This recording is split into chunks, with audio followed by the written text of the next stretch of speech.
كلا مدري أملاك سماي نقص كلا مدري آمين هللويا سمكاي بارخ أب سماي يا مدري سمكاي بارخ أب سماي يا مدري أملاخنا عبي حواتي أب سماي يا مدري برتع زغانا أملاخ أب مدري أب سماي أب زرة أب زيرة أب كله سلطان زلوا نقص نقستات قويتا قويتوت حيلو موت سعر زتنسى ود أملاخ إنا نملخ زموت أملاخ يكوننا نملخ حيلو موت سعر زتنسى أموتنا بهوتن سلطان زلوا قويتا إنا نملخ أملاخنا عبي أملاخ سماي برتعي أملاخ سماي برتعي نبزول له هزب عالم يلو أبي سياس أربعة كما بعترو أبتا أبيدو زحازي يلو لبنا قستات نابزدليو زت أو أملاخ كما أملاخنا زبالة برتعي لن كما أملاخنا زبالة إمباي لن كما أملاخنا زبالة عردي لن برتعي أملاخنا أب سمايات اللو زدليو يقبر قال كم زج أنكو إيد سب زي تقلقلو برتعي إل شاداي إل شاداي إل شاداي إل شاداي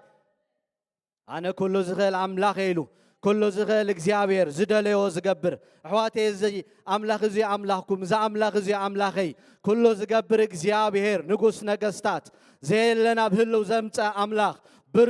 برتع نايمان نمخر زيدلي نايمان نمتباب زيدلي ودا جمع عمق باسر أسري كوتا زي بتصح من قدو برتع زغونه برتع زغونه قدوس زغونه لبن كليتن زمرمر كابو ولا حدز السور زي لا أملاخ زي أملاخنا حواتي اسكنا زقويت هذا بعللتا بمسكانا برتع زغونه أملاخي أملاخ سماي أملاخ سماي نقص نقستات نجستات يمطو نجستات يحلفو نسوقن كاب زل عالم نزل عالم أب زفانو زلق زيابير سمو يبارخ أشح جزء آلاف جزء قدوس النابلو زملخو أملاخ هياوي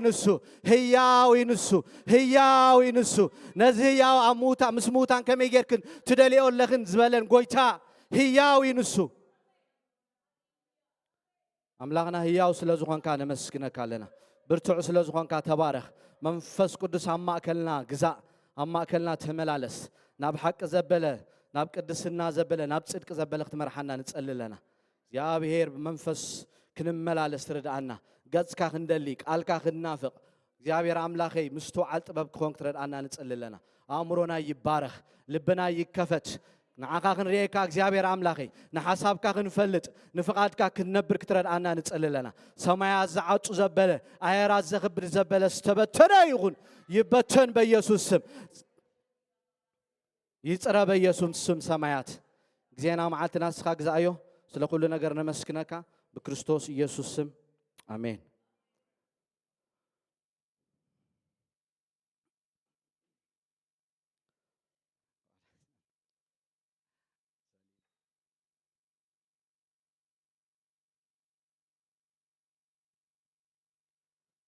كما يكنينا قاع بالسلام بدحن بيت እግዚአብሔር መጻኹም አምላኽና ሁሉ ጊዜ እንታዩ ሰናይ እቱ በመንፈሳዊ በረከት በክርስቶስ ገይሩ ኣብ ሰማያታይ ዝገበረና ብለና ዝባረኸና ውሉድ ክንከውን ዝገበረና ብደሙ በክርስቶስ ሕድገት ኃጢአት ክንረክብ ዝገበረና በጎይታና ኢየሱስ ክርስቶስ ስሙ ይባረክ ካብቲ ደው ዘበልናዮ እንቀጽሊና ማህበር ጴርጋሞሲና እንረዘለና እንታይልና ሪና ኔርና በዛሐለፈ ጊዜ ንጣዖታት ተሐርደክ በልዑን ክምንዝሩ ንባላቅ ዝመሃሮም ምህሮ እንታይልና ኔርና በልዓሚልና በዛዕባት ምንዝሪናዮ منزر منفساوي مخانو كينو سجاو ركب منفساو مخانو يلنا نيرنا نفساو متحس حدا خوني بلنا بقرنطوس سلازم تأكل كريستوس مس منزر حبرت كي جبريل نسب قرنطوس تايلوهم نيرو نجيروهم نيرو كبدنا بالعن سجا ندابولو زارو بنيرهم كزارو بخلون تايلوهم سجا عن منزرو بلو سلازم نبورو قوي تايس كريستوس ولا نسجا عدي جود حارة خجبرو يلوهم كتنسو يلوهم بزلوا منفسنا نفسنا بزي منكب كركب كحلونا أملاك كنخبرو قويتا خمس دليلنا استتحازم مخانو أبز حلا فرينا يعني ناسلز نيرخست مخرب منزر منزرو بل عم انت يجيرون نبالغ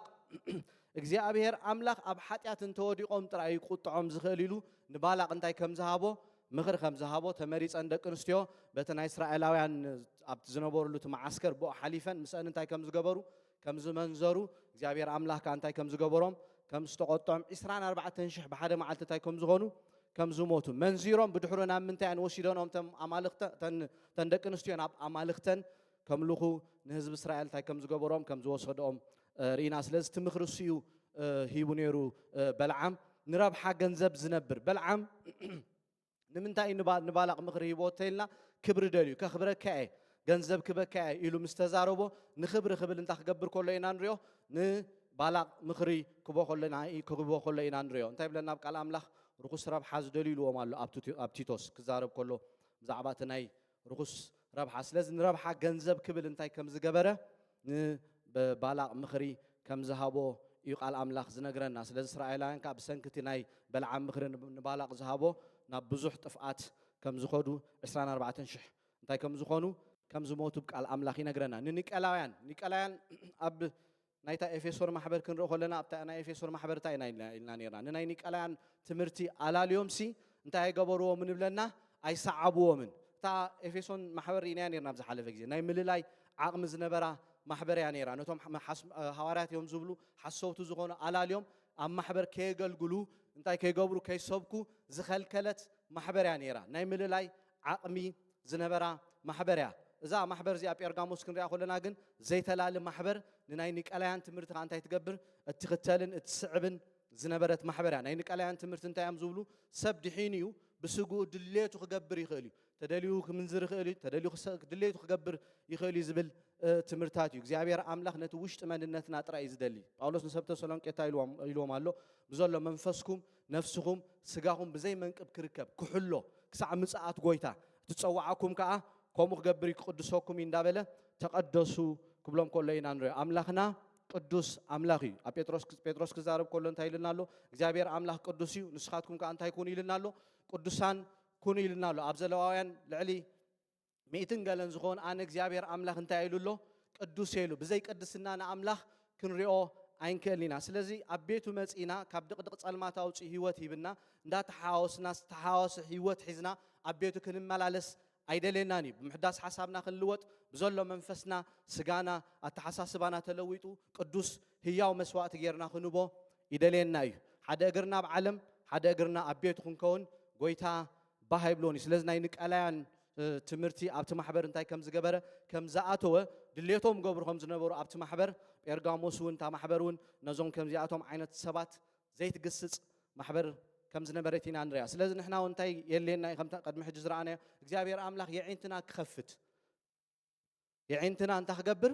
ክኸፍት ክንርኢ መንፈሳዊ ዓለም እዩ እዚ ብስጋ ዝረአ ይኮነን እግዚአብሔር ኣምላኽ ብመንፈሱ መዓሙ ኣምላኽ ከይተረፈ ከነላሊ ብድሕሪት ዘሎ ሓይሊ ከነላልዮ እሞ ካብቲ ክፉእ ዘበለ እንታይ ክንገብር ክንርሕቕ ንዓና ናብ ርክሰት ናብ ብልሽውና ክኣቱ ኢሉ ዝመፅእ ሲስተም ናይ ዲያብሎስ ኣሰራርሓ ኣላሊና ካብኡ እንታይ ክንገብር ክንእለ ክንርሕቕ ጎይታ ይደልየና እዩ ስለዚ እንታይ ክብሎም ከሎ ኢና ንርኢ ተነስሑ ክንጅምር ከለና ትዝክሩ ኢኹም እዛ ጴርጋሞስ ትበሃል ከተማ ንገበነኛታት እንታይ ትገብር ዝነበረት ማሕበር እያ ብሴፍ እትቐትል ክሳዶም እትቆርፅ ዝነበረት ከተማ እያ ነይራ ሓደ ሰብ ገበን ተገይሩ ብሆም ዓይነት ቅትለት እዮም ዝቐትልዎ ነይሮም ስለዚ ጎይታ ኢየሱስ ክርስቶስ እንታይ ብሎም ኣሎ ብዝርድኦም ብሴፍ ኣፈይ ክመጽእ እንተዘይተመለስኩም ከምዚ ንሪኦም ፀናሕናቶም ማሕበር እንታይ ልምዱ ኣለዎም ኢልና ነርና ኣብ ቤተ ኣምላኽ የገልግሉ ኣብ ቤተ ኣምላኽ ንኣምላኽ የገልግልዎ ወፂኦም ከዓ ዲያኒሶስ ዝበሃል ኣምላኽ ኣብኡ ከይዶም ይምንዝሩ ይሰኽሩ ድሌቶም ዓይነት ናብራ ክነብሩ ዝነበሩ ማሕበር ስለ ዝኾኑ ስለዚ ጎይታ ኢየሱስ ክርስቶስ እንታይ ብሎም ኣሎ ተመለሱ ተነስሑ ክብሎም ከሎ ኢና እንተዘይተመሊሶም ግን ብኣፍ ሴፉ ገይሩ እንታይ ከም ዝገብሮም ከም ዝወግኦም እቲ ካብ ጎይታ ኢየሱስ ክርስቶስ ዝወፅእ ዝነበረ ሴፍ ንክልተ ነገር እዩ ንምሕረትን ንፍርድን እዩ እግዚአብሔር ኣምላኽ መጀመርያ ከየጠንቀቐና ተመለሱ ከይበለና ዕድል ከይሃበና ናብ ስጉምቲ ኣይከይን እዩ ኣቢድ ኣምላኽ ኣብቲ ህያው ኣምላኽ ኣብ ኢዱ ሙዳቕ ዕብራውያን ምዕራፍ 10:31 ዘሰኪሕ ኢልና ኣሎ እግዚአብሔር ኣምላኽ ዕድል ክበና ከሎ ክንምለስ እዩ ዕድል ዝበና ጴጥሮስ ክዛረብ ከሎ ምጽኣቱ ንምንታይ እዩ ዘደንግዮ ክብሉ ጀሚሮም ቶም ሰባት ኣብ ሽዑ ዝነበሩ ግዜ ጴጥሮስ ታይልዎም እግዚአብሔር ኣምላኽ ምጽኣቱ ዘደንግዮ ዘሎ ንዓኹም ዕድል ዝበኩም ዘሎ ሰባት እንታይ ክገብሩ ናብ ንስሓ ክመፁ ከምኡ ኣይኮነን ጎይታ ስለዘይመፀ ደይኮናን ገሌና ድሒና ዘለና ሓቀይ ተዝመፅእ ነይሩ ኣይምድሓና ነርና ስለዚ ዕድል ስለዚ ተነስሑ ክብሎም ከሎ ኢና ንርኢ ንስሓ ማለት نتا إفيسور محبر كنزارب كلنا رينا نيرنا تنبركي كام حرت جبر اللي تراي مالت هيكونن تتجبروز نبرك هيوت مقداف نتستلام أمريكا وقويت هذا فوت وقدف فوز بلكا نعو قديفكا السوز فوت ونجر مريض كا نعو انتاي مقبار كم تسوز دولي خان كاك تملالس إيو كنم ملالس إيو زدلينا سلازم تنسح قبلهم كله تزي تنسحهم نحاتيات نتحاوس هيوتن بزفرد عليك متسئ قبلهم كلنا نريو قويت انتاي زقبر قويتاي زفرد قويتاي بزوح جزء نقويتا بتي حياوي قاسا بتي محاري فكر بوسايت راي كن رأي بلنا نقويتا صادق فراديخا حتيات كجبر كله حتيات كروه كله خا سوق قبل زي كقل قدوس أملاخي سلازنا حتيات نتحاوس هيوتن بزفرد علي كما تأكمين تزي تنسحكم قبلهم كلنا نريهم نسب إرجاموس عسبي إذن زلاتو تدي منفس محبرات زبلون زلون تايكبر يسمع نتسعر كابت سور مانا كوبي صعد أمن دما بزيتي التقبل الله صحده كوازي فلتو أبتا أمنتي أتتصحفه حدش سم كوبي نتزلو هيوت نعو عين جزانينا بحاجة عين ملالسنينا يلوم انبغبلون تجميرهم እግዚአብሔር አምላክ ከአ ዝሁቦም ዓስቢ ክነግሮም ከሎ ጎይታ መወዳእታ ምስተመለሰ ዝሁቦም ዓስቢ ክነግሮም ከሎ ኢና ንሪኦ እቲ መንፈሳዊ ማና ኢልዎ ዘሎ ሙሴ ኣብቲ ቤተ መቅደስ ኣብቲ አርክ ኦፍ ኮቨነንት ሰለስተ ነገር ይቐሚጡ ምሽ ሓቀይ እታ ናይ ኣሮን በትርታ ዝጠጥዐት እቲ 10 ትእዛዝ እንደገና ከዓ ማና ከም ዝቐመጠ እንታይ ኢሎም እዮም ዝኣምኑ ነይሮም እስራኤላውያን ባቢሎናውያን መፅኦም مسمارخوهم نتمنى إرمياس انتاي جيرو يبلو كعيتو كبيرو زبل عينت زانتا كم زن قويتا يس كريستوس تسريقو يقال عينت يلوم زوريو كوم عينت زانتا يوري خمس نبور أب تاريخ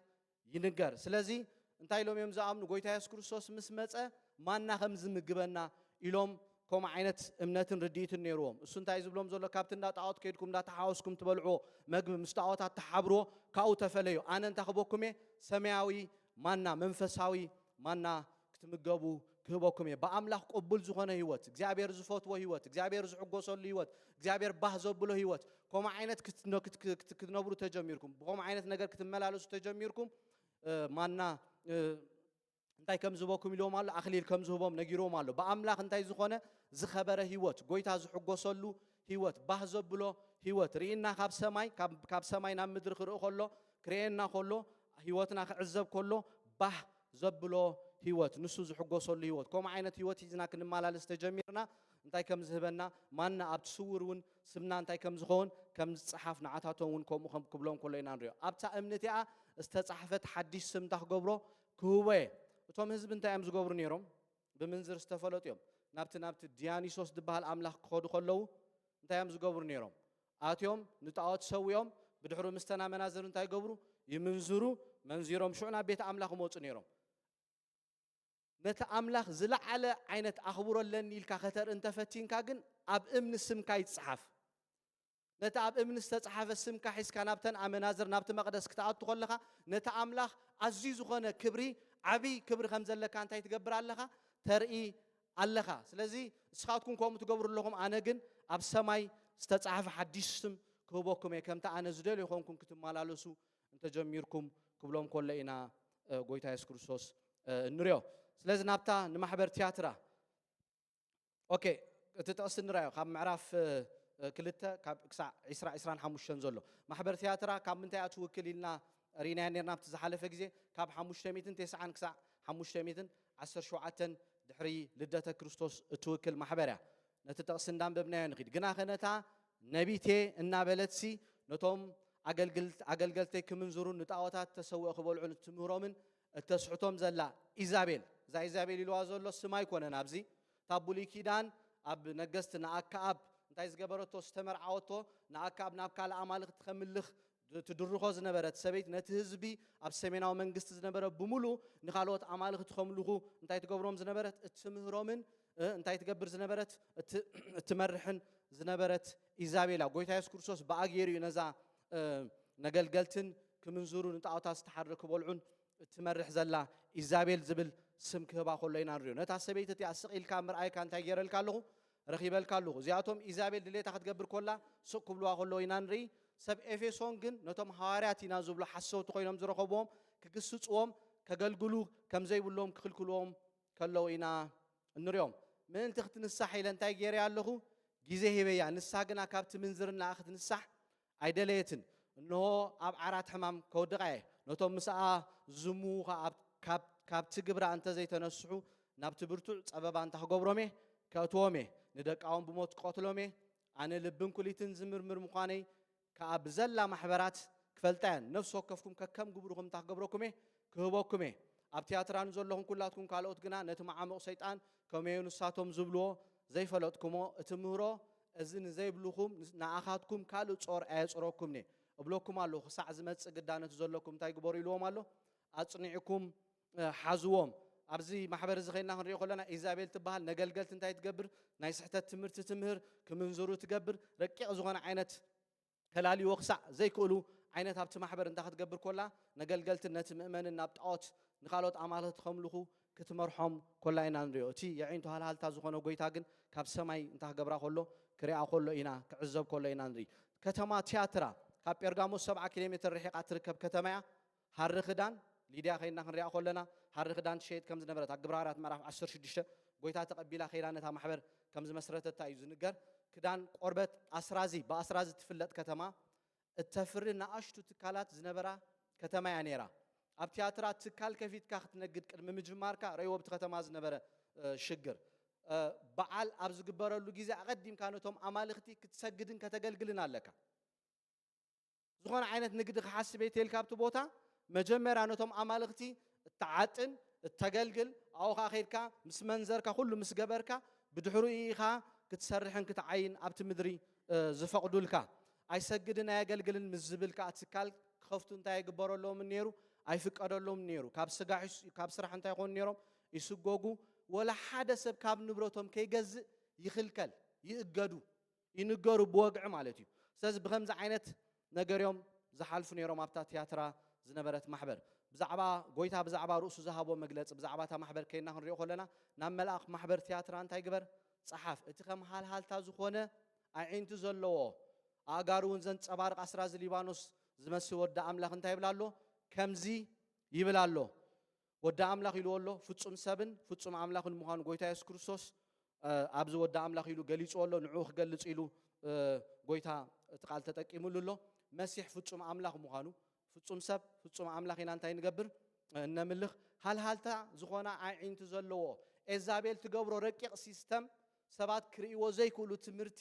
ንሰባት ናብ ስሕተት ናብ ኣምልኾ ናብ ምንዝር ናብ ጣዖት ናብ ርክሰት ዝወስድ ረቂቕ ትምህርቲ ቶም ምእመን ንባዕሉ ከላልይዎ ዘይክእሉ ጎይታ ኢየሱስ ክርስቶስ ግን የዒንቶ ሃልሃልታ ዝኾነ ካብ ሰማይ እንታይ ክገብራ ከሎ ንኢዛቤል ክሪኣ ከሎ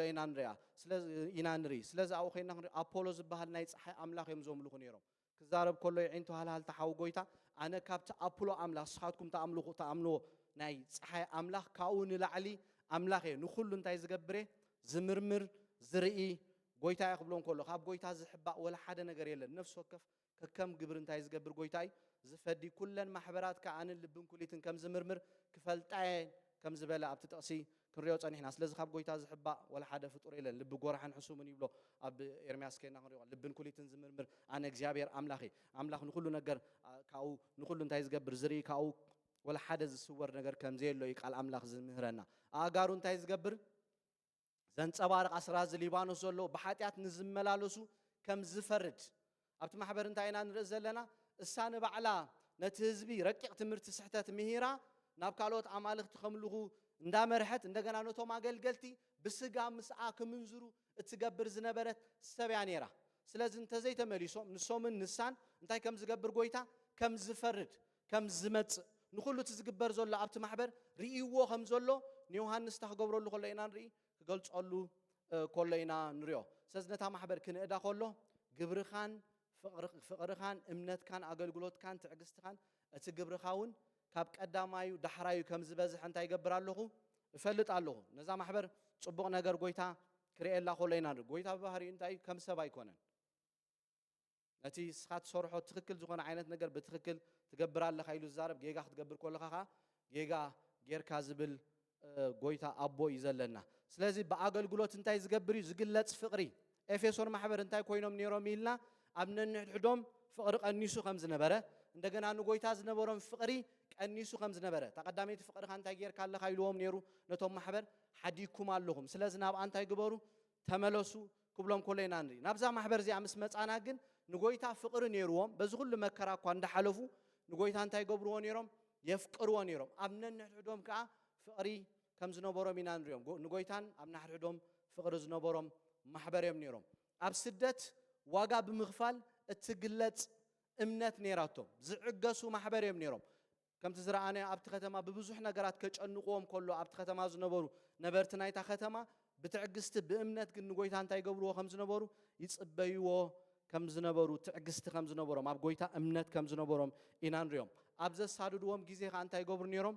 ይዕገሱ ነይሮም ጽቡቕ ነገራት ነይሮም ዞም ማሕበር እምነት ነይሮም ንጎይታ ይኣምኑ ነይሮም እንደገና ከዓ ይዕገሱ ነይሮም ብብዙሕ ነገር ክጽቀጡ ከለዉ ብትዕግስቲ ንጎይታ ይጽበይዎ ነይሮም ጳውሎስ ክዛረብ ከሎ ብኩሉ ነገር ንጽቀጥ ኢልና ኣሎ ክዛረብ ከሎ እንገብሮ ጭንቅ ብለና ሳምታይምስ ብብዙሕ ነገር ትጽቀጥ ኢኻ ልክዕ ከምታ እታ ማሕበር ከይና ክንሪኣ ከለና ናይታ ስሜርና ብኩሉ ነገር መከራ ክጸቦም ከሎ ሽግር ክጸቦም ከሎ ነቲ ዝነበሮም ሽግር ጥሒሶም እንታይ ከም ዝገበሩ ከም ዝወፁ ቶም ማሕበር ሪናዮም ነርና ብብዙሕ ነገር ጸላኢ የጽበልና እዩ ብኩሉ ነገር ይጸቅጠና እዩ እንታይ ክንከውን ንድሕሪት ክንምለስ ካብ ጎይታ ክንእለህ ብብዙሕ ማዕበላት ኣብ ህይወትና ይመጽ እዩ ንሕና ግን እንታይ ክንከውን ይደልየና ጎይታ ብብዙሕ እንዳተጸመምና ንዑ ክንጽበዮ ይደልየና እናወሰኸ ዝኸይድ ቅንዓት ኣገልግሎት ኣብዚ ማሕበር እንታይ ጽቡቕ ነይሩ እንዳወሰኸ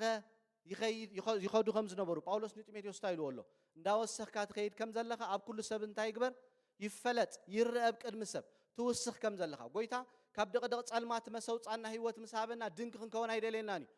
እንዳወሰኽና እንዳዓበና እንዳተለወጥና ሎም ዓመት ዝነበርና ዝመጽ ዓመት ኣው ጠጠው ክንብል ኣይደልየናን እዩ ክንውስኽ ይደልየና ብፍልጠት ኣምላኽ ክንዓቢ ይደልየና ንኣምላኽ እንዳፈለጥና ክንከይድ ይደልየና ቃሉን ሓሳቡን መደቡን ከነላሊ ይደልየና ኩሉ ግዜ ቆልዑት ኮይና ክንመላለስ ኣይደልየናን እዩ ጸሓፊ ዕብራውያን ክዛረብ ከሎ እንታይ ኢሉ ክነግሮም ከሎ ብዙሕ እንብለኩም ነገር ነይርና ግን ነቲ እንብለኩም ነገር ኣይትርድእዎን ኢኹም ክትርድእዎ ኣይትክእሉን ኢኹም ስለዚ ዓጺም ብልዒ ኸነብልዓኩም ኣይከኣልናን ክብሎም ከሎ ኢና ኣብ ሓደ ነገር ጠጠው ኢሎም ምውሳኽ ምዕባይ ከም ዘቋረፁ እዩ ዝነገረና ኣብቲ ናይ ዕብራውያን መልእኽቲ ኸይና ክንሪኦ ከለና ስለዚ እዞም ማሕበር እዚኦም ግን ይውስኹ ከም ዝነበሩ ወንጌል ይዛረቡ ይምስክሩ ከም ዝነበሩ ንድኻታት ይረዱ ከም ዝነበሩ እቲ ዝነበሮም መንፈሳዊ ነገር ኣብ ግዜ እንዳወሰኸ እንዳዓበየ ክኸይድ ከሎ ኢና ንሪኦም ክግስጾም ከሎ ነዞም ማሕበር ካብ ሊድያ ናብ ኢዛቤል ሊድያ ኸይና ክንሪኦ ከለና ኣብ ግብረ ሐዋርያት ምዕራፍ 16 ንኣምላኽ እትፈርህ ሰብ ከም ዝነበረት ኢና ንሪኣ ንሳኣ ንበዓል ጳውሎስ ወንጌል ሰሚዓ እግዚአብሔር ኣምላኽ ልባ ከፊትላ ወንጌል ተቐቢላ ብድሕሮ እንታይ ክትከውን ከላ ኢና ንርኢ ናብዚ ቦታ እዚ መጽያ ነዛ ማሕበር እዚኣ ክትከፍታ ክትጅምራ ኮላ ኢና ንርኢ ስለስታ ማሕበር ብሊድያ ጀሚራ ኢዛቤል ትበሃል ሰብ መጽያ ግን ነቶም ኣገልገልቲ ናብ ርክሰት ናብ ምንዝር እንታይ ክትገብሮም ኮላ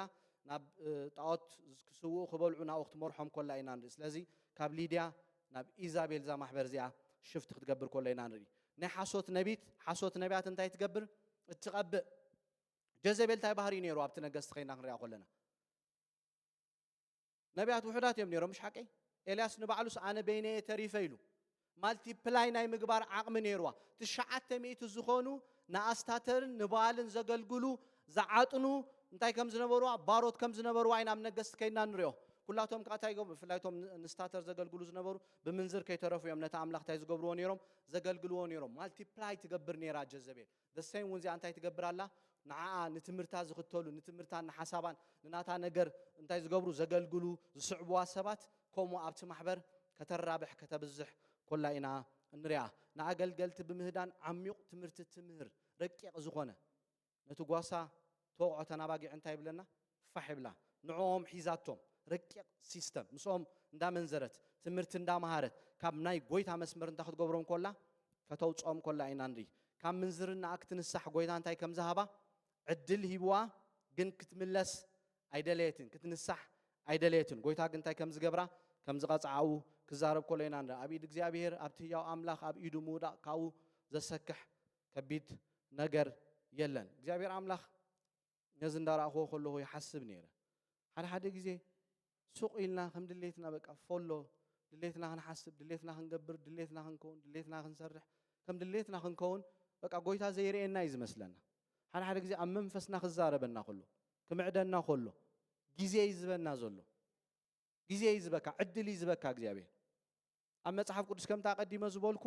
እግዚአብሔር አምላኽ ዕድል ከሃበ ናብ ስጉምቲ ኸይድ ኣይትሪኦን ኢኻ ናብ መጽዓት ስጉምቲ ክወስድ ቀጽዕ ጎይታ ኣይትሪኦን ኢኻ መጀመርያ እንታይ ይዝበካ ዕድል ይበካ ዳዊት ሓደ ካብቲ ብልጩ እንታይ ነይሩ እግዚአብሔር አምላኽ ዕድል ምስ ሃቦ ቀልጢፉ እንታይ ይገብር ነይሩ ይምለስ ነይሩ ሳውል ግን ዕድል ተዋሂብዎ ልቡ እንዳተረረ ክኸይድ ከሎ ካብ ህያው አምላኽ እንዳረሓቀ ኣብ መወዳእታ ንጣዖት ከምልኽ ከሎ ጠንቆልቲ ክደሉ ከሎ ኢና እንሪኦ ስለዚ ሱቕ ኢሉ ማለት ኣይኮነን ብዘመን ሆሴዕ ብዘመን አሞጽ ህዝቢ ሓደ ዝጋገዮ ዝነበረ ጌጋ እንታይ ድሌቶም ክገብሩ ከለዉ ደም ከፍስሱ ከለዉ ክምንዝሩ ከለዉ ዓመጽ ክገብሩ ከለዉ ኣብ በዓል ሆሴዕ ወረገ ዘሰክሕ ነገር ኢኻ ትሪ ሓደ ሰብኣይ ናብ ሓንቲ ኣመንዝራ ኣትዩ ንግሆ ወዱ ከዓ ድሓር ናይ ምሸት ከይዱ ኣው ይምንዝር ከም ዓይነት ህይወት ቶም ሃብታማት ነቶም ድኻታት ዝዕምጽሉ ብዙሕ ብልሽውና እዩ ዝግበር ነይሩ ብዙሕ ዓመጽ እዩ ዝግበር ነይሩ እግዚአብሔር አምላኽ ግን ዕድል ይብዎም ግን እንታይ ኣይገበሩን ኣይተመለሱን እግዚአብሔር አምላኽ ብድሕሪኡ ስጉምቲ ክወስድ ከሎ ኢና ንሪኦ ደሰይም እውን ብዛዕባ ናይ በዓል ኖህ ከይድና ክንሪኦ ከለና እግዚአብሔር አምላኽ 120 ዓመት ነቲ ህዝቢ እንታይ ከም ዝገብሮ ካብ ዝተጸበዮ ጌጋ ክትገብር ከለኻ መንፈስ አምላኽ ውሽጥኻ ክዛረበካ ከሎ ቀልጢፍና ትንክፈና ከሎ ቀልጢፍና ክንምለስ ኣለና እንዳተረርና ካብ ህያው አምላኽ እንዳረሓቕና ከይድ ኣብቲ ህያው አምላኽ ኣው ኣብ ኢዱ ምውዳእካ እንታይ ምዃኑ ዘሰክሕ ምዃኑ ስለዚ ዕድል ሂብዋ እንታይ ገበረትን ኣይተነስሐትን ዕድል ዝባ ዘሎ ነገልገልቲ ስሕተት ክትምህር ኮላ ናብ ብልሽውና ክትመርሕ ኮላ ክትረክስ ኮላ ናብ ጣዖታት ክምንዝሩ ክትመርሖም ኮላ እግዚአብሔር ተሐጉስላ ነይሩ ማለት ኣይኮነን ግን ንኽትንሳሕ እንታይ ይገብር ከሎ ዕድል ክህብ ከሎ እዩ ስለዚ መስተውዓልቲ ክንከውን ጽቡቕ እዩ ንኣምላኽ ክንደፍሮ የብልናን እግዚአብሔር ቅዱስ እዩ እግዚአብሔር ዓብይ እግዚአብሔር ህያው እዩ እግዚአብሔር ዘለዓለማዊ ክንደፍሮ የብልናን ክንሎምዶ የብልናን ፍርዲ ጎይታ ሕማምን ስደትን ሞትን ኣብ ኣኸም ዝኸውን ኩለን ማሕበራት ኢየሱስ ልብን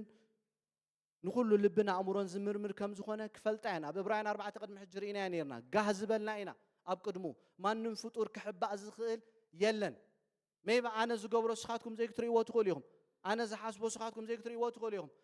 ካብ ኣምላኽ ግን ክሕባእ ኣይክእልኒ ስኻትኩም ከምኡ ከምቲ ኣነ ክሕባእ ዘይክእል ካብኡ እንታይ ክትገብሩ ይትክእሉን ኢኹም ክትሕብኡ ይትክእሉን ኢኹም እግዚአብሔር ኣምላኽ ገና ብልብኻ ሓሳባት ከሎ ዝፈልጥ እዩ ገና ከየውፃኻ ያው ከሎ ኣብ መዝሙር 137 ገና ሓሳባት ገና ከይተዛረብከ ገና ኣብ ውሽጢ ከሎ ገና ክሕሰብ ከሎ እዩ እንታይ ዝገብር ዝፈልጥ ንቃየል እንታይ ኢልዎ ሓጢኣት መፅያ እንታይ ትገብረካ ኣላ ትቃፀወካ ኣላ ሃረርታና ማይ ክትገዝእ ኣለካ ርእስኻ ክትመልኽ ኣለካ ክብሎ ከሎ ኢና ንሪኦ ስለዚ ልብን ኩሊትን ዝምርምር ኣምላኽ እዩ ዘለና ጣዖት ኣይኮንና ንምልኽ ህያው ኣምላኽ ሓይሊ ሞት ሲዒሩ ዝተንሰ 40 መዓልቲ ህያው ምዃኑ ርእሱ እንታይ ዝገበረ ዘርአየ ማንም ፍጡር ካብኡ ክሕባእ ዝኽእል የለን እዚ እንዳሓሰብና ኣብ ቤቱ ክንመላለስ እዚ እንዳሓሰብና ርእስና ክንምርምር ይደልየና እዩ ነፍሲ ወከፉን ከከም ግብሩ እንታይ ዝገብር ኣምላኽ እዩ ዝህብ ኣምላኽ እዩ ኣድልዎ የለን ኣብ ገጽ ኣምላኽ ኣብ ሮሜ ምዕራፍ 2 ክዛረብ ከሎ ኣብ ገጽ ኣምላኽ ኣድልዎ የለን ከከምታ ዝዘራእካያ ከከምታ ዝኸድካያ ከከምታ ዝነበርካያ ከም ኣንታ ክገብር እዩ ክፈርደና እዩ ነፍሲ ወከፍና ኣብ መንበር ፍርዲ ኣብ ዳንኤል ምዕራፍ 7 ንጎይታ ክሪኦ ከሎ ኣብቲ ዙፋን ካብቲ ዙፋን ሃልሃል ተሓዊ ይወፅእ ከም ዝነበረ ኣሻሕ ግዜ ኣላፍ ግዜ እንታይ ይገብርዎ ከም ዝነበሩ የምልኽዎ ከም ዝነበሩ እቲ ኣብቲ ዙፋን ዘሎ የዒንቶ ሃልሃልታ ዝኾነ ሓደ መዓልቲ ኣብ መንበር ፍርዲ ንነፍሲ ወከፍና ኮፍ ከብለና እዩ በብታ ዝኸድናያ ኣንታ ክገብረና እዩ ክፈርደና እዩ ስለዚ ማንም ክፈልጥ ኣለዎ ኢሉ ነፍሲ ወከፍኩም ከከምታ ዝነበርኩማ ከምኣ ከከም ግብርኹም ክህበኩም ኢሉ ጳውሎስ ክዛረብ ከሎ ንዓና ከም ኣገልገልቲ ምስጢር ኣምላኽ ሕሰቡና ኢሉሎ ማንም ሰብካ እሙን ክኾን ኣሎ ኢሉ ኣብ ጸልማት ዘሎ ናብ ብርሃን ዘምጽእ ዝፈርድ ኣምላኽ ኣሎ ኢልዎ ዝርኢ ኣምላኽ ኣሎ ከከምታ ዝኸድካያ ዘራእካያ ዘዕጽደካ ኣምላኽ ኣሎ ስለዚ ነፍሲ ወከፍኩም ከከም ግብርኹም ክህበኩም ይኽብሎም ከሎ ኢና ነቶም ምስኣ ዝዝሙኻ ካብቲ ግብራ እንተ ዘይተነስሑ ንዓ ክትንሳሕ ዕድል ሂብዋ ነቶም ምስኣ ዝምንዝሩ ዘለዉ እንተ ዘይተነሲሖም ንዖም እንታይ ከም ዝገብሮም ከም ዝፈርዶም ክሳዕ ዝመጽእ ግዳነት ዘለኩም እንታይ ግበሩ ኢልዎም ኣሎ ኣጽኒዕኩም ሓዝዎ ዝውስኽ ግብሪ ነይርዎም እምነት ነይርዎም ትዕግስቲ ነይርዎም ነቲ ዘለዎም እንታይ ክገብሩ ደልይዎም ኣሎ ኣጽኒዖም ክሕዙ ደልይዎም ኣሎ ኣብቲ ጥቕሲ 25 ከምኡ ይብለና ኤፌሶን ፍቕሮም እንታይ ከም ዝገበሩ ከም ዝሓደኹ ንኽፉእ እንታይ ከም ዝገብሩ ዝነበሩ እቶም ማሕበር ይቃወሙ ከም ዝነበሩ ቲያትራ ግን ፍቕሪ ኣለዎም ንጎይታ ኣብ ነንሕዶም ፍቕሪ ኣለዎም ንኽፉእ ግን ዘይቃወሙ ማሕበር እዮም ነይሮም ሓደ ካብቲ ናይ ጳውሎስ ባህርያቱ ኣብ ህይወተይ ክርአ ዝደልየሎ ኣብ ኣብ ናይ ጳውሎስ ትሪኦ መጽሓፍ ቅዱስ ንጳውሎስ ከተጽንዖ ከለኻ ብፍላይ ኣብ ጳውሎስ ትሪኦ ባህሪ ኣብኻ ክገሃድ ትደልዮ ከምኡ ዓይነት ባህሪ ክትሕስ ትደልዮ ነገራት ኣሎ ጳውሎስ እንታይ ነይሩ ናይ ሰብ ባርያ ኮይኑ ይፈልጥኒ ነቨር ገይርዎ ይፈልጥኒ ሕድድግ ኣይገድፍኒ ኮምፕሮማይዝ ኦፍ ኮርስ ናይ ፍቅሪ ሰብ ነይሩ ፈቃሪ ነይሩ ግን ኣብቲ ናይ ጽድቂ ነገር ናይ ሓጢኣት ነገር ኣብ ካልእ ነገር ኣብ ናይ ቃል ነገር ምስ መጽኻ ግን እንታይ ዘይገብር ኣገልጋሊ ነይሩ ምሕረት ዘይገብር ኣገልጋሊ እዩ ተመለሲ ዝብለካ ናብቲ ቁኑዕ መንገዲ ምጻእ ዝብለካ ልዕል ኣብሎ ኣውርዶ ብድሕሪኡ እንታይ ኣይኮነን ግዲ የብሉን ስለዚ ናይ በልዓም ትምህርቲ ናይ ኒቃላያን ትምህርቲ ንርክሰት ናብ ብልሽውና ናብ ጣዖት ከይዶም እንዳመንዘሩ ድሌቶም እንዳገበሩ ሱቅ ዝብሉ ዝነበሩ ማሕበር እዮም ጎይታ ኢየሱስ ክርስቶስ ከምኡ ዓይነት ሓጢኣት ከምኡ ዓይነት ብልሽውና ክግበር ከሎ ክንብል ከለና ጽባሕ ንጎ እንታይ ይገብረና ክእል እዩ ክሓተና ይኽእል እዩ ብልሽውና ክንርኢ ከለና ጥራይ ብፍቅሪ ክኾን ኣለዎ ይርአ ኣሎ ክንብል ጌጋ ክንብል ይደልየና እዩ ማክስ ሉዱኳ ድንጋጸ ካብ ካቶሊክ ጸሎት ካብ ፔንቴኮስታል ጸጋ ካብ መን ክትመሃር ኢሉ ካብ ባፕቲስት ኢሉ ክዛረብ ኮለና ንኣምላኽ ይፍቅረካ እንተ ኢልናዮ ንሱ ዝፈትዎ እንታይ ክንገብር ይደልየና ክንፈቱ ንሱ ዝጸልኦ ክንጸሊ ይደልየና ፒሪድ 4 ነጥቢ ንዑ እንድሕር ንዑ ይፈትዎ እንተ ኢልና ይፍቅረካ እንተ ኢልካዮ ኣብ ዮሐንስ ምዕራፍ 14 ክዛረብ ከሎ የፍቅረኒ ትዘፍቅረኒ እንታይ ግበር ኢሉሎ ትእዛዛተይ ይሓሉ ኢልና ኣሎ ኣነ ናቦን መጺና ኣው እንታይ ክንገብር ኢና ማሕደር ክንገብር ኢና ብኸናፍርና ይፈትወካ ኢልናዮ ኣምላኽ ከምቲ ክንሪኦ ጸናሕና ልብን ኩሊትን ዝምርምር እዩ ብዙሕ ዓይነት ድራማ ክንገብር ንኽእል ኢና ብዙሕ ዓይነት ድራማ ክንሰርሕ ንኽእል ኢና እሱ ግን ንልቢ ዝርዩ የፍቅረካ እንተ ኢልናዮ ክንእዘዞ ይደልየና የፍቅረካ እንተ ኢልናዮ ንሱ ዝጸልኦ ክንጸልይ ይደልየና ንሱ ኤርምያስ ከና ክንሪኦም ኮለና ንኣምላኽ ይፍቅርዎ ስለ ዝነበረ ጣዖት ክርእዩ ከለዉ ሓጢኣት ክርእዩ ከለዉ ዓመፅ ጌጋ ዝብል ዝነበረ ነቢይ ነይሩ ገሊኦም ሰባት እከይ ወይ ከዓ ክፍኣት እዮም እንታይ ዝገብሩ ዝፈትውን ዘፍቅሩን ገለ ሰባት ካብ ንኣምላኽ ምቕዳም ንቤተሰቦምን ንዓርኽቶም እዮም ቀዳምነት ዝህቡ መጽሓፍ ቅዱስ ክነግረና ከሎ ንዓይ ክስዕበኒ ዝደሊ ኢሉ ግልጽ ነጊርና ኣሎ ኣቦኡ ደቁ ሰበይቱ ህይወቱ ከይተረፈ እንታይ ግበር ይቕበጽ ኢልና ኣሎ ዕርፊ ሒዙ ዝኾነ ዓይነት ትምህርቲ ጎይታ ኢየሱስ ክርስቶስ ኣብ 4 ወንጌላት እንታይ ገይሩሎ ምሂሩሎ ስለዚ ንቤተሰብና ንዕሩኽትና ንኻልእ ነገራት ከነቐድም ኣይደልየናን እዩ ኣብ መፈንጠራ ከእትወና እዩ ብምሉእ ልብና ንጎይታ ንዑ ከነፍቅር እዩ ዝደልየና ገለ ሰባት እከይ ዝመርፁ ብምንታዮም ብምኽንያት ገንዘብ እዮም ጳውሎስ ንጢሞቴዎስ ክዛረቡ ከሎ ፍቅር ገንዘብ እንታይ ኢልዎ ኣሎ ሱር ኩሉ ክፍኣት እዮም ገሊኣቶም ናብ ፈተና ናብ ብዙሕ መፈንጠራ ንሰብና ምብራስ ናብ ምዕናው ከኣትው እዮም እስኻ ግን አንታ ናይ ኣምላኽ ሰብ ካብዚ እንታይ ግበር ህደም ናብ ቅድስና ናብ ጽድቂ ናብ ትዕግስቲ ናብ ኣምልኾ ናብ ዝጉየ እዚ ገዲፍካ ናብ ዝህደም ክብሎ ከሎ ኢና ንሪኦ ገለ ሰባት ፍቅር ገንዘብ ቀሊል ከይመስለኩም ኣሕዋቴ ፍቅር ገንዘብ ብዙሓት ሰባት ብዙሕ ክፉእ ነገር ዝገብሩ ንገንዘብ እንታይ ስለ ዝገበሩ እዮም ቀዳምነት ስለ ዝሃቡ ስለ ዘፍቀርዎ እዮም ጎይታ ኢየሱስ ክርስቶስ ገንዘብ ኣይትስርሑ ገንዘብ ኣይተኣኩብ ይበለናል ንጎይታ ቅድሚ ጎይታ ግን ንገንዘብ ከነፍቅር ኣይደልየናን እዩ ገለ ሰባት እከይ ዝመርፁ ትምኒት ናይ ስግኦም ክገብሩ እዮም ኣብ ገላትያ ከይድና ክንሪኦ ከለና ግብሪ ስጋ እንታይ ኢልና ኣሎ ሻራ እምነት ኣምልኾ ጣዖት ምንዝር ዕብዳን ጓይላ ነዚ ነገራት እዚ ክገብሩ ንድሌቶም ክገብሩ እዮም ገለ ሰባት እከይ ዝመርፁ ገለ ሰባት ብሓጢኣት ባህ ዝብሎም ኣሎ ልቦም ዘትርሩሎ ከምኡ ዓይነት ደስ ዝብሎም ኣሎ ነቲ ኣብ ውሽጦም ዘሎ ድሌት እግዚኣብሔር ኣምላኽ መንፈስ ኣምላኽ ግደፉ እንዳበሎም ንዑ ነቲ ድምፂ ረጊፆም ዝኸዱ ኣለዉ እከይ ዝመርፁ ናይ ስጋ ትምኒቶም ክገብሩ እዮም ገለ ሰባት እከይ ዝመርፁ ዓለወኛታትን ዘይእዘዙን ስለ ዝኾኑ ሪቢልየስ ስለ ዝኾኑ ከም ደቂ ኤሊ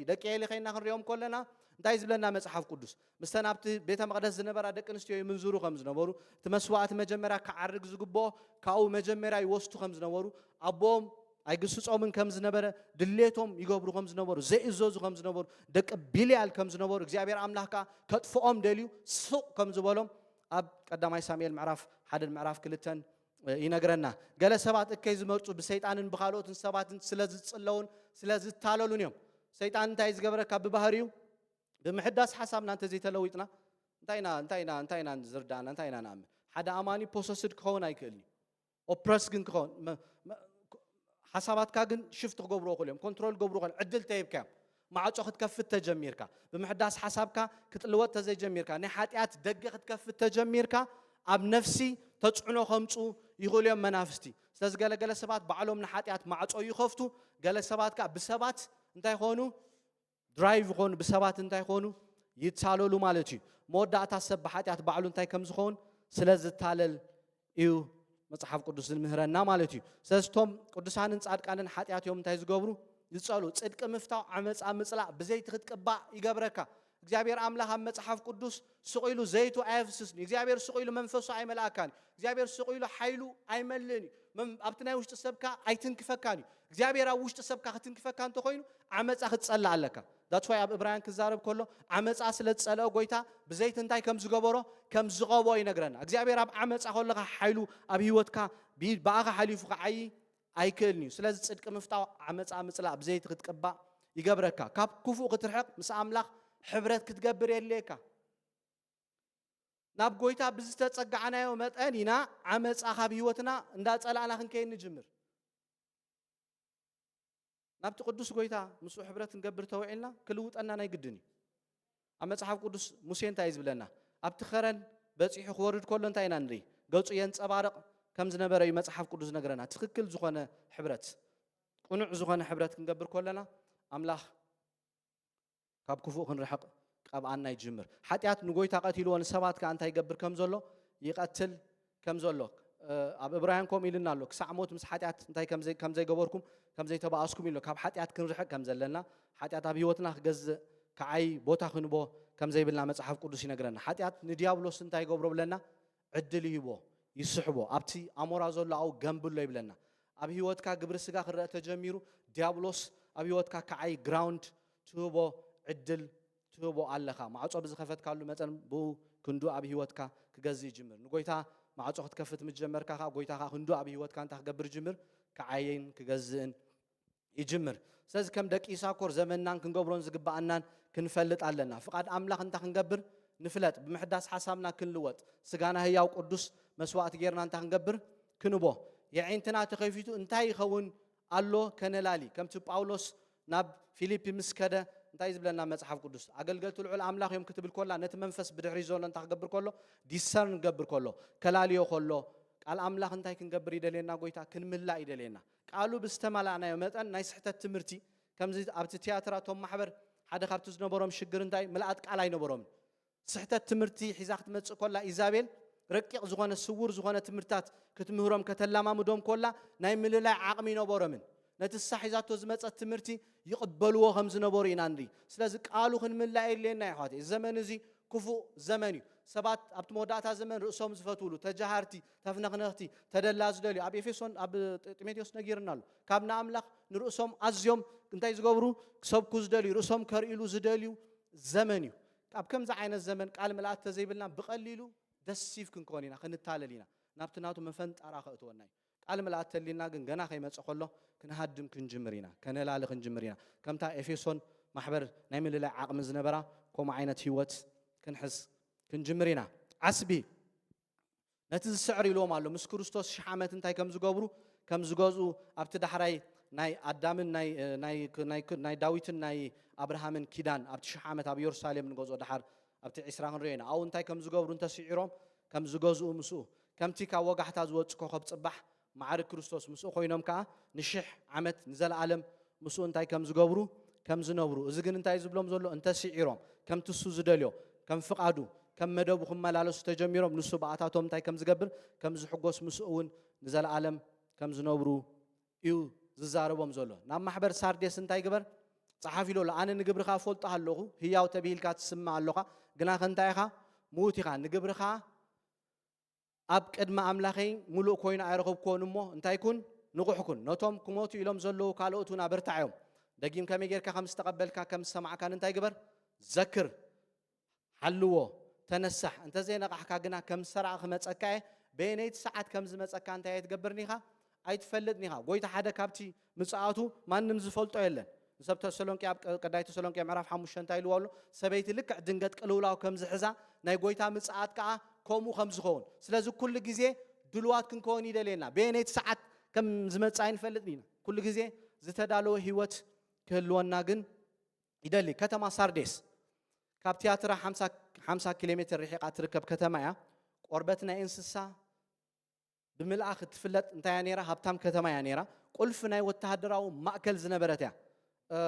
كيروس نابزا ختما زي أخمت كله 600 مليون جنزة بز حجز تمن أبت مدر انتاي كم زجبرة ورك برورن كم زنبر أب تاريخ يذكر ينقر مالك لازم مأكل ناي وتهدراوي بوتا يا نيرا زيت دفرن بقليلون كتحزا زيت كل كتما يا نيرا أب عردتات أب أخاوح استسرحت كتما يا نيرا بقليلو كتسعرة زيت كل كتما يا نيرا سلازو قويتا بزعبا رؤسو زهابو مقلت نزا محبر زي أخذ زارب كله نام ملأخ صار ديت صحاف كم تغنريو صنحنا شوعات منافستا أملاخ شوعات خواقبتي زلوا كم زي بلالو أنا نقبر خافولتو علوه هياو تبيل كاتسم الله جن انتايخا موتيخا منافستا أملاخ مس عالم تحاويسهم سلاز نبرو ناي منفس قدس حيل زد اليوم زنبرو محبر زو محبر زيوم سدتا يقاطهم باي ذوي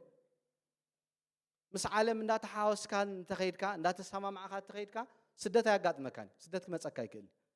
قويتا يسكر صحابي يوحنس كزارب كله انت يزب لنا انا عالم حاتياتا سلاز نغرا عالم نعين تاي تقبرنيا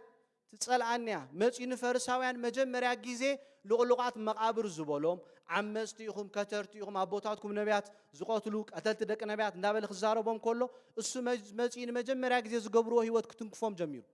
ክትንክፎም መጀመረ እንታይ ኮኑ ከሎ ኢና ንሪዮም ንኽቃትልዎ ክማኸሩ ከሎ ኢና ንሪ ቆጠፈ ካብ አፉ ጌጋ እንዳደለዩ ሰባት እንዳላአኹ ቸክ ገሮም አሞዳታ እንታክገብሮ ክሕዝዎሞ ቀትልዎ ነታ አመንዝራ ሰበይቲ مس حدا سب كتمنزر تصاني حمسهم صلوسي مس منفس هيكونت المنزيرة مس سب ياخد منزر تصاني جنام تيوم انت ام جيرو مولو تقتل كبل مو بدحرو انتاي كغبرو ام دليوم كفرد يوم دليوم بناي رومايان حقي كوما عينت ابت مدر ختغبر اي فقدل كان ينير اما فنطرا يم كتو دليوم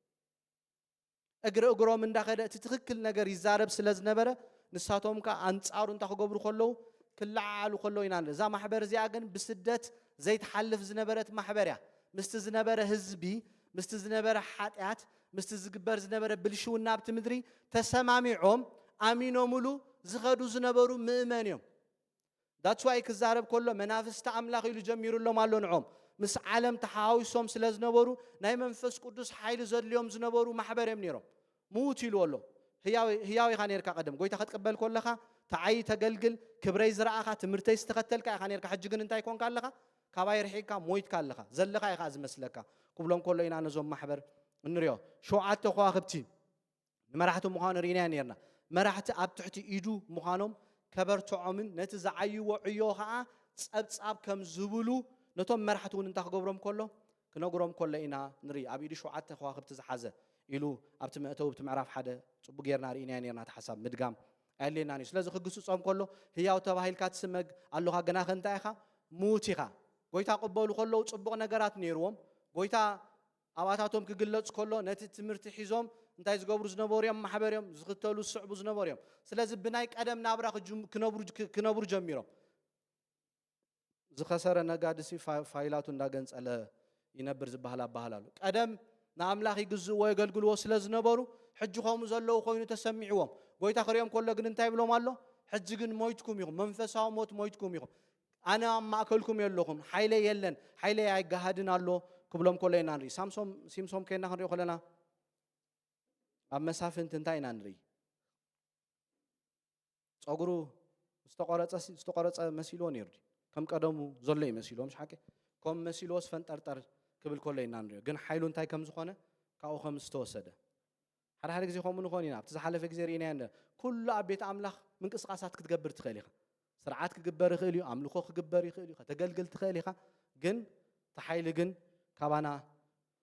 خيد يخيل سلازي جناخ انتاي بلوم الله موتيخا قبلهم كلنا انري تزاز كوبهم كله نجبر خاملو كوينو ايرخب كون الكسندر ذا جريت بيت مقدس كسرح جمير ايودون امنغو انتاي كم زغبرو كم زقارو صينا بتاريخ كينا ندري سلازي جميركم نيركم صبق تخدو نيركم حجدا نسب غلاتيكم يلوم مش حكي انت عزيمكم صبق تخدو نيركم صبق تغوي نيركم مليسكم برعت بارنت كتقرونو دليكم قبلهم كلنا بتمعرف حموش ندري صبق يخدو نيرم حج انتاي كونو خلو إنا نريوم أتاو كبلو خلو إنا نريوم تجبرهم كريو خلو قويتا ملو كوينو أيرو خوان سلازم انتاي كبلهم كل إنا نقح كون كل جزء نقحات كونو كحبرهم كل إنا منفسا وموت كموت يلام زلوا انتاي كبرهم أبرتعهم قال مؤمن انتاي ندخلوا خلو اللو بزي ندادو خمو ندحريت ندات ملسو እንዳጠፉ ኸዱለው ስለዚ ንዖም እንታይ ግበሮም ክብሎ ከሎ ኣበርታዓዮም ክብል ከሎ ኢና ንርኢ ስለዚ ከተንቆም ከሎ ነቶም ማሕበር ዘክር ቀደም ትነብሮ ዝነበርካ ህይወት ነቲ ሰማዕካዮ ቃል ንዑ ሒዝካ ንዑ ትመላለስ ነርካ ሕጂ እንታይ ግበር ዘክር ናኡ እንታይ ግበር ተመለስ ካልእ ምግላጽ የለካን እዩ ነቲ ሒዝካዮ ዝነበርካ ሓቂ ንዑ መሊስካ እንታይ ግበሮ ዘኪርካ ተበገስ ክብሎም ከሎ ኢና ንርኢ ስለዚ እንታይ ክብሎም ከሎ ሓልዎ ነቲ ቅድሚ ሕጂ ሒዝኩሞ ዝነበርኩም ዝተረዳእኩም ንዑ እንታይ ግበርዎ ሓልዎ ስለዚ እንታይ ግበሩ ተነስሑ ሞይትኩም ኢኹም ዘለኹም ብትክክል ኣይኮንኩም እንትኸዱ ዘለኹም ህይወትኩም ኣነ እንታይ ኣይገበርኩዎን ኣይተሓጎስኩሉን ስለዚ ተነስሑ ምንስሓ ማለት እንታይ ኢልና ርኢና ነርና ቀዲመ ዛረብ ነር ንስሓ ማለት ተንበርኪኻ 10 ግዜ መሓረኒ ማለት ነው እቲ እግዚአብሔር ግደፎ ዝበለካ እንታይ ምግባር እዩ ምግዳፍ ማለት እዩ ታሪ ፐንታንስ ትብል ታብ ግሪክ ዘላ ቃል ንባዕሉ ሳያ ቀደም ትገብሮ ዝነበርካ ገዲፍካ ናብቲ ጎይታ ሕጂ ግበሮ ዝብለካ ዘሎ ናኡ ንክትከይድ ስለዚ ከም ሰራቅ እንታ ገበረካ ክመፀካ እዛ ከተማ እዚኣ ከምታ ቀዲመ ክብሎ ፀናሕኩ ዕርቲ ከተማ ስለ ዝነበረት ሰባት ብቐሊሉ እንታ ክገብሩ ይክእሉን እዮም ክሕዝዋን ክغርዋን ኣይክእሉን እዮም ነይሮም ሓደ ወተሃደር ናይ ቂሮስ ደቂሱ ከሎ ናይ ሳርዴስ ወተሃደር ቆቢዕ ምስ ወደቀቶ መንገዲ ነራ መእተዊት ስውርቲ እቲ ወተሃደር ባኣክዲ ይብርይዎ ደቂሶም ከሎ ብለይትዮም ኣጥቂዖሞም ስለዚ ይዛረቦም ኣሎ ብዝርዶም ጎይታ ይነግሮም ኣሎ ስለዚ ከም ሰራቅ እንታ ክገብረ ክመጽእ ከለኹ ድንገት ዝመጽእ ከምቲ ከተማኹም ሓደ ግዜ ደቂስኩም ከለኹም ዝተወረረት ኣነ እውን ድንገት ዝመጽእ ምምጽአይ ኣይነግረኩም ነ ስለዚ ንቑሑ በየነይቲ ሰዓት ከም ዝመጽእ ኣይትፈልጡን ኢኹም ኢሉ ከጠንቆም ከሎ ኢና ንሪኦ ስለዚ ክንእዶም ከሎ ነዞም ማሕበር ኣብ ሳርዴስ ግና ክዳውንቶም ዘየፀየቁ ሕደት ኣስማት ኣለዉ ብሓጢኣት ዘይመላለሱ ንጎይታ ዝፈርሁ ከምቲ ጎይታ ዝደልዮ ባሂሉ ከምቲ ጎይታ ዝደልዮ ዝመላለሱ ዝተወሰኑ ምእመን ግን ነይሮም ጻዕዳ ክዳን ተኸዲኖም ናብ መቅደስ እንታይ ገብሩ ከም ዝነበሩ ቶም ህዝቢ ያቱ ከም ዝነበሩ ጻዕዳ ክዳን እንታይ ዘመልክት ጽድቂ እሙንነት ንጽህና የመልክት ዝተወሰኑ ሰባት ግን ብንጽህና ዝመላለሱ ነይሮም ዝበዝሑ ግን ኣብ ምንታይ ክኸዱ ከሎ ኢና ንሪኦም ቶም ህዝቢ ናብ ርክሰት ናብ ብልሹና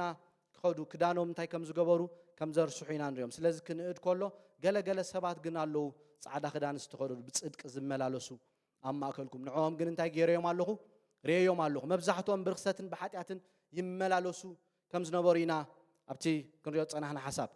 ኩላቶም ዝበዝሑ ብቲ ማሕበር ዝነበሩ ዳትዋይ ስደት ዘይመጾም ነይሩ ተሓዊሶም ይኸዱ ስለ ዝነበሩ ብባህሪኦምን ቅዱስነኦምን ዝሓለዉ ምእመን ግን ነይሮሞ ልክዕ ከምቲ ኤልያስ ክመጽእ ከሎ ኣነ በይነይ ተሪፈ ኢሉ ክዛረብ ከሎ እንታይ ኢልዎ ጎይታ እግዚኣብሔር ክዛረብ ከሎ ንበዓል ዘይሰገዱ 7,000 ሰባት ኣለዉ ንስኻ ጥራይ ኣይኮንካን ተሪፍካ ዘለኻ ኣብ ሳርዴስ እውን ብሓጢኣት ዘይመላለሱ ብጽድቂ ዝመላለሱ ንኣምላኽ ዝተፈለዩ ዝተወሰኑ ሰባት ብባህሪኦምን ቅዱስነኦምን ዝሓለዉ ዝነበሩ ከም ዝነበሩ ኣብ ሳርዴስ ግና ክዳውንቶም ዘይፀየቁ ሕደት ኣስማት ኣለዉኻ ክብሎም ከሎ ኢና ንሪኦም በካይዶኦምን ምስክርነቶም እንታይ ዝገበሩ እዮም ዝሓለዉ ማሕበር እዮም ነይሮም ስለዚ ዓስቢ ክህቦም ከሎ ጻዕዳ ክዳውንቲ ክክደኑ ምዃኖም ይነግረና ካብ ሓጢኣት ዝነጽሁ ብጽድቂ ንዝመላለሱ ጎይታ ኢየሱስ ክርስቶስ ስኢሉ ይኮነ እንታይ ዝገብር ዝሽልመና እንታይ ብጽድቂ ክንመላለስ ይደለየና እዩ ብሓጢኣት ክንመላለስ ኣይደለየናን እዩ ንስሙ ካብ መጽሓፍ ህይወት እንታይ ኣይገብሮን ኢሉሎ ኣይፍሕቆን ኢሉሎ ኣብቲ ምድሪ ወይ ምስ ሞቱ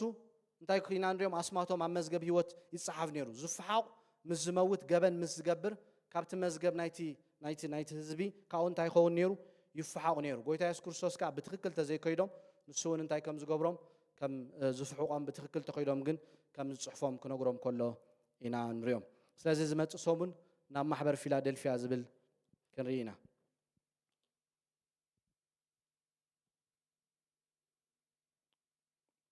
እስከንጸሊ ንእሽተይ እግዚአብሔር ከምዚ ክንመሃሮ ጸናሕና ዓመፃ ክንጸልእ ጽድቂ ክንፈቱ ቃል ኣምላኽ እንታይ ኢልና ኣሎ መለቤሚና ኢልና ኣሎ ኣብ ቀዳይ ቆሮንቶስ ምዕራፍ 10 ጳውሎስ መምሃሪና ኢሉሎ ካብቶም ዝመንዘሩ ንኣምላኽ ዝፈተንዎ ብምንዝርና ዝተመላለሱ ንኻልኦት ንጣዖት ዘምለኹ ከምኣታቶም ክንምንዝር ኣይደልን